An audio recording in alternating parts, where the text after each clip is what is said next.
Mwanzo sura ya 22. Baada ya muda fulani, Mungu alimjaribu Abrahamu. Mungu alimwita, Abrahamu. Naye akaitika, Naam, nasikiliza. Mungu akamwambia, Mchukue mwanao Isaka, mwanao wa pekee umpendaye, uende mpaka nchi ya Moria, ukamtoe sadaka ya kuteketezwa juu ya mlima mmojawapo nitakaokuonyesha.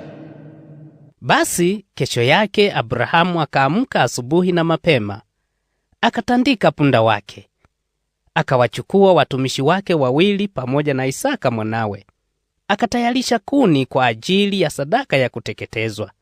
Kisha akaanza safari kuelekea mahali alipoambiwa na Mungu. Mnamo siku ya 3, Abrahamu alinua macho akapaona mahali hapo kwa mbali. Akawaambia wale watumishi wake, Ngojeni hapa na huyu punda. Mimi na mwanangu tutakwenda mpaka kule, tukamwabudu Mungu, kisha tutawarudia. Basi Abrahamu akazitoa zile kuni, akamtwika Isaka mwanawe. Yeye mwenyewe akachukua moto na kisu mkononi. Wakaondoka pamoja. Isaka akamuuliza baba yake, Baba, moto na kuni tunazo, lakini mwana-kondoo wa sadaka ya kuteketezwa yuko wapi? Abrahamu akamjibu, Mwanangu, Mungu mwenyewe atatujalia mwana-kondoo wa sadaka ya kuteketezwa. Basi wakaendelea na safari yao. Walipofika mahali ambapo Mungu alimwagizia, Abrahamu akajenga madhabahu na kupanga kuni juu yake. Kisha akamfunga Isaka mwanawe na kumlaza juu ya kuni juu ya madhabahu. Abrahamu akaunyoosha mkono wake, akatoa kisu tayari kumchinja mwanawe. Lakini malaika wa Mwenyezi Mungu akamwita kutoka mbinguni, Abrahamu, Abrahamu. Naye akaitika, Naam, nasikiliza. Malaika akamwambia, Usimdhuru mtoto wala usimfanye lolote.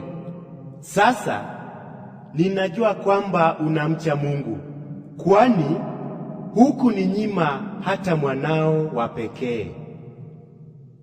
Ndipo Abrahamu akainua macho, akaona kondoo dume amenaswa pembe zake kichakani. Basi akaenda, akamchukua huyo kondoo, akamtoa sadaka ya kuteketezwa badala ya mwanawe. Kwa hiyo Abrahamu akapaita mahali hapo, Mwenyezi Mungu ujalia.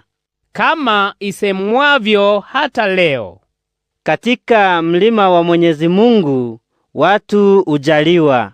Malaika wa Mwenyezi Mungu akamwita Abrahamu mara ya pili kutoka mbinguni, akamwambia, Mwenyezi Mungu asema hivi, nimeapa kwa nafsi yangu kwamba kwa kuwa umefanya hivi, wala hukuninyima mwanao wa pekee, hakika nitakubariki, na wazawa wako nitawazidisha kama nyota mbinguni na kama mchanga ufuoni mwa bahari.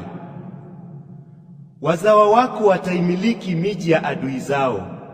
Kutokana na wazawa wako mataifa yote duniani yatabarikiwa, kwa sababu wewe umeitii amri yangu. Basi Abrahamu akawarudia wale watumishi wake, nao kwa pamoja wakaondoka wakarudi Beersheba.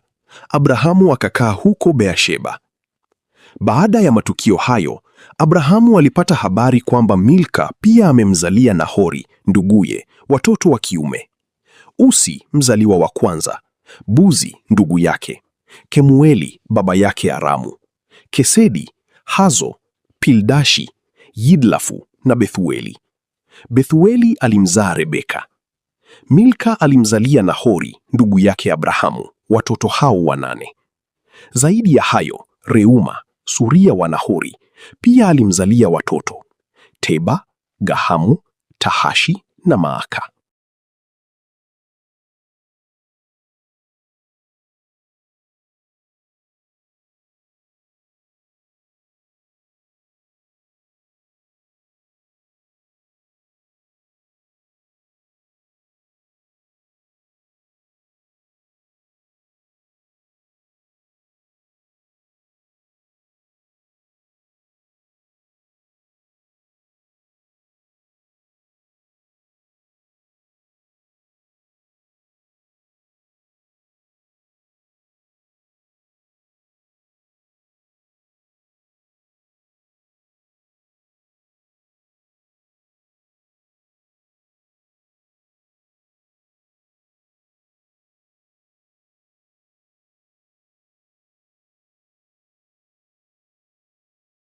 Akaomba kwa jina la Mwenyezi Mungu, akamwabudu Mungu, Mungu wa milele.